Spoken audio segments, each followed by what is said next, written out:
For our Principles and Management class, we took on 2 projects. The first one consisted of a survey we gave out to all the professors on campus that talked about if they preferred the current grading system or if they would prefer a plus and minus grading system. We did this project so we could help fund our second project, which was revamping the playground at a local preschool called Head of the Class Learning Center. For our surveys, we just decided to go from department to department, trying to get as many teachers as possible before going to their office hours to find a more concrete approach to approach them. Of all of the surveys that we were obtaining, we were able to meet our goal of around 55 surveys, finding out whether or not they preferred the current grading system over a plus-minus grading system.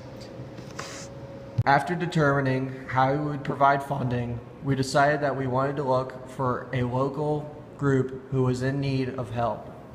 Through my connection with my aunt who works at Head of the Class Learning Center, we were able to contact Mr. Lightsey, the owner of Head of the Class Learning Center, and determined that they needed help on their playground with restoration and possible improvements to the playground.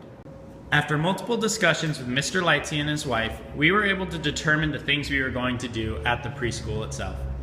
Not only were we going to revamp the playground, but we were also going to help them out with their 10-year anniversary, celebrating the 10 years of service HCLC had given. 10-year anniversary, we assisted Head of the Class Learning Center by providing assistance and monitoring the children as they played on the bounce houses, and also interacting with the children throughout the event. In addition to this event, the next weekend we went to HCLC and provided services by chopping back overgrowth in the back of the playground and by mulching up on areas that needed help.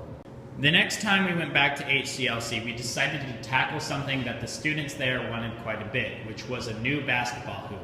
The old basketball hoop was quite run down. It was made haphazardly with non-galvanized materials and rusted very quickly. In order to prolong the life of the new basketball hoop, we used galvanized screws, washers, and nuts, in addition to using treated plywood in order to hope that this basketball hoop would stay there for a much longer time and to provide them with a new basketball hoop to play with. We also decided to provide this HCLC with a bench. Now this bench would be used for both lunch outside as well as any of their activities that they do. When it comes to the managerial portion of our project, we were able to satisfy 2 of the 3 requirements, both the volunteer hours as well as the survey requirement, where we fell a little bit short with the funding requirement.